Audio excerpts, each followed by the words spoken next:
Hello everyone, स्वागत करता हूं आपका अपने यूट्यूब चैनल पे।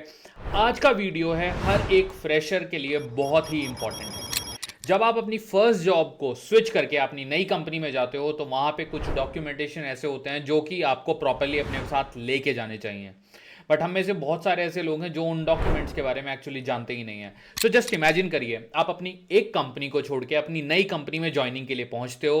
पुराने एचआर को आप टाटा बाय बाय नमस्ते करके और एक हैप्पीनेस का ईमेल डाल के सबको कि बिड अडू आप सबको करके आते हो। उसके बाद आपको गिफ्ट्स मिलते हैं, आप नई कंपनी में पहुंचते हो, ज्वाइनिंग होती है और आपसे बोला जाता है show me your relieving letter. And आपको बेसिकली ये पता ही नहीं था कि एक्सपीरियंस लेटर और रिलीविंग लेटर में डिफरेंस क्या है। तो आज आपको बताने वाला हूं बेसिकली मैं कुछ ऐसे मैंडेटरी डॉक्यूमेंट जो कि आपको एक कंपनी से निकलने से पहले हमेशा प्रिपेयर कर लेने चाहिए ताकि आपको आगे जाके कभी दिक्कत ना आए। तो आप लोगों को पॉइंट बाय पॉइंट बताता हूं, मैं डॉक्यूमेंट्स के नाम एंड उनमें डिफरेंस भी समझाता हूं और आपको कौन देगा ये भी मैं आपको बताता हूं। So number one, the most important thing, जब आप एक कंपनी से रिजाइन करके और अपना नोटिस पीरियड कंप्लीट करके नई कंपनी में जाते हो तो आपके पास होना चाहिए आपका रिलीविंग लेटर।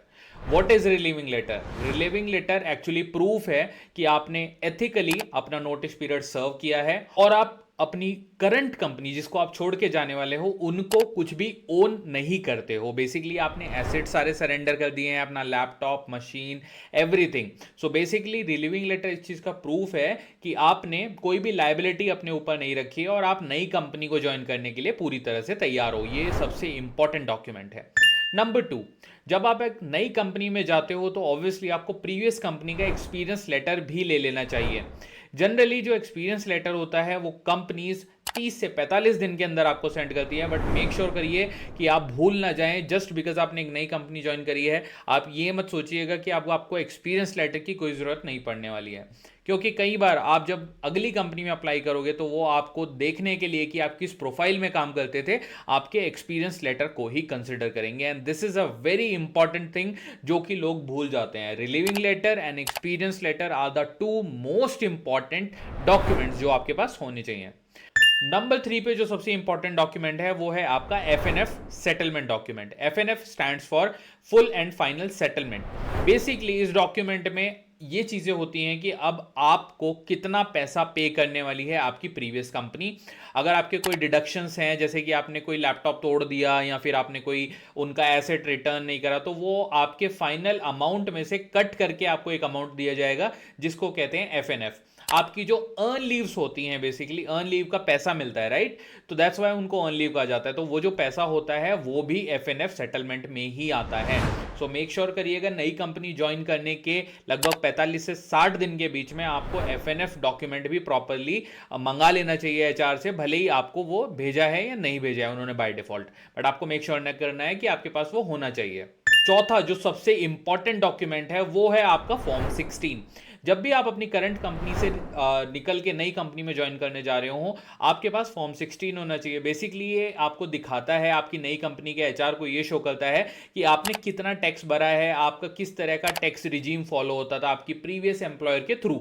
और ये आपके लिए एक रिकॉर्ड कीपिंग का भी काम करता है। अगर आपको फ्यूचर में इनकम टैक्स डिपार्टमेंट से कोई क्वेरी आती है, कोई कंसर्न है, तो आपके पास आपके प्रीवियस फॉर्म 16 हमेशा होने चाहिए। ये बहुत ही इंपॉर्टेंट है।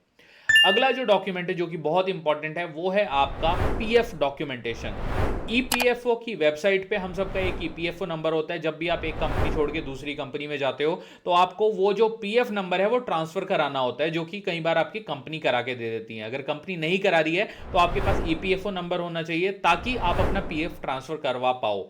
बेसिकली पीएफ आपका फ्यूचर का पैसा है, आपका खुद का, आपकी कमाई है। तो कभी भी पीएफ को मिस मत करिएगा, पीएफ को हमेशा लिंक कराते रहिए ताकि आपको पता रहे कि आपने कितना पैसा जोड़ा है अपने फ्यूचर के लिए। सो ये बहुत ही इंपॉर्टेंट है। अगला जो डॉक्यूमेंट है वो है आपका एनओसी डॉक्यूमेंट, जिसको कहते हैं नॉन ऑब्जेक्शन सर्टिफिकेट। ये स्पेसिफिकली उन लोगों के लिए बहुत इंपॉर्टेंट है जो कि आगे जाके एजुकेशन के लिए जाने वाले हैं।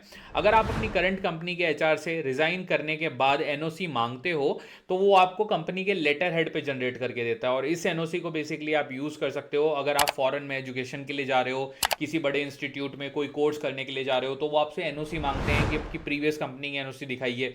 इनफैक्ट आपकी जो नई कंपनी है वहां पे भी एनओसी मांगी जा सकती है। वो इंस्टीट्यूट आपसे पिछली 2 या 3 एनओसी मांग सकता है, और टू शो केस कि आप उसी फील्ड में एक्सपीरियंस हैं या नहीं है। तो ये बहुत अगेन इंपॉर्टेंट डॉक्यूमेंट है।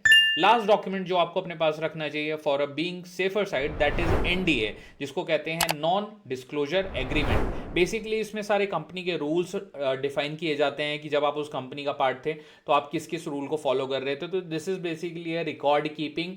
इस लास्ट वाले डॉक्यूमेंट को आप लीस्ट प्रायोरिटी पे रखिए, बट जो मैंने बाकी के आपको डॉक्यूमेंट्स बताए हैं वो काफ़ी इंपॉर्टेंट हैं। एंड इनफैक्ट उन सब डॉक्यूमेंट्स के बिना आपकी लाइफ में कहीं ना कहीं आपको प्रॉब्लम फेस करनी पड़ ही सकती है।